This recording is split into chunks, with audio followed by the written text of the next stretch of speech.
Bonjour, alors tout d'abord pour répondre à Gisèle qui m'a envoyé un message qui me demandait pourquoi on ne voyait plus Tata Véro dans les résumés des 12 coups de midi. C'est tout simplement parce que comme son mari est très malade, donc elle s'en occupe, donc elle n'a pas trop le temps de revenir dans l'émission, et donc la production a décidé de l'effacer un petit peu du programme, donc c'est pour ça que même Jean-Luc Reichmann en parle vraiment très peu, donc bon voilà, j'espère que son mari va un peu mieux. Sinon, alors quoi de neuf aujourd'hui dans les 12 coups de midi? Eh bien, le Titi, le Bobo était toujours maître de midi. Donc, il nous a dit qu'il était très content d'avoir 11 000 euros à son compteur, puisqu'il n'a pas pu travailler cet été pour financer ses études. Donc, voilà. Il a des sous dans la popoche. Sinon, alors, au coup d'envoi, sa première question, selon l'expression que jette-t-on sur le feu, gna gna gna, bien sûr, c'était de l'huile. Après, donc, vous aviez Nicolas, vous aviez Théo, vous aviez Zineb.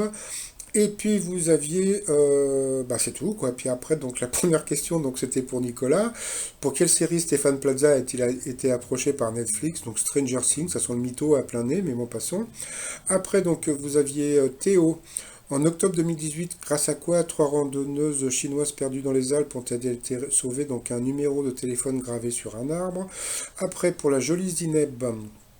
D'après une spécialiste de la libido, quelle est la meilleure pièce pour faire l'amour? C'était la cuisine, donc voilà, passons. Dans quel dessin animé de Disney le méchant s'appelle-t-il Scar? Donc c'était dans Le Roi Lion. D'où est tirée la nouvelle source d'énergie propre adoptée dernièrement par la ville de Portland aux États-Unis, donc des égouts? Donc sur cette question, il est passé au rouge, qui dit rouge dit duel.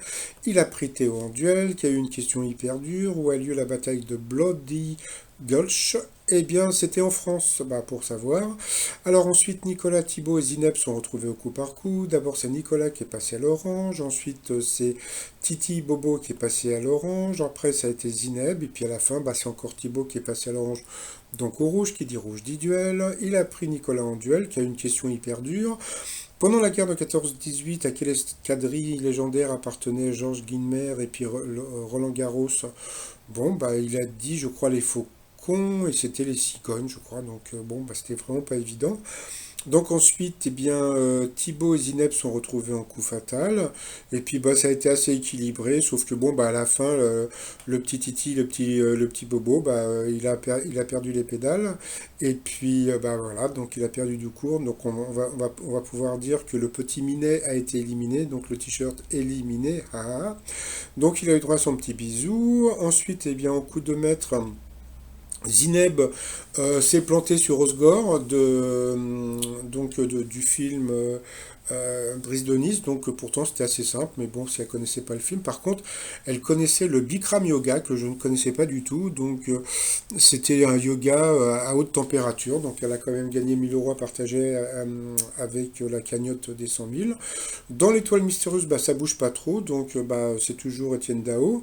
Alors sinon, par rapport à Popol, on n'a plus de nouvelles de Popol. Donc je lui ai envoyé des messages, il répond pas, bon ça j'ai l'habitude. Par contre, il y a un truc assez rigolo. Quand le prisonnier, l'écolo comme je l'appelle, était sorti du jeu, il était passé avec Jean-Luc Reichmann à la télévision, donc on l'avait vu dans pas mal d'émissions, etc., etc. Et puis là, pas du tout. Alors qu'est-ce qui s'est passé? Il s'est passé un truc tout bête, c'est que comment dire, Jean-Luc Reichmann a enregistré énormément d'émissions jusqu'au mois de décembre. Donc les prochaines émissions maintenant auront lieu, je crois, fin novembre. Les prochains enregistrements donc, auront lieu vers le 21 novembre, que je vous mettrai le truc sur la photo, là, vous verrez. Et puis pendant ce temps-là, Jean-Luc Reichmann, comme il tourne Léo Mattei donc à Marseille, et bien voilà, donc c'est pour ça qu'on ne voit pas le Popol. Moi je pensais qu'ils allaient faire une tournée des émissions, donc de passer dans C'est à vous, au journal Le Trésor, peut-être au 12 coups de midi, ça m'étonnerait avec toutes les conneries qu'a dites Hanouna, mais bon passons. Donc voilà, donc si Popol regarde mes vidéos, s'il veut me dire il veut me faire un coucou, qu'il n'hésite pas à le faire. Et puis sinon le t-shirt du jour, vous avez jeudi, alors jeudi ce que je pense, ah, ah, ah. Et puis en hommage à Zineb, la nouvelle maîtresse de midi, donc les couscous de midi, et puis j'avais un autre t-shirt, c'était Je peux pas, j'ai tagine. Alors tout ça sur le site trotsmignon.com, et puis je m'associe à Zineb pour vous souhaiter une bonne et agréable journée, bye bye.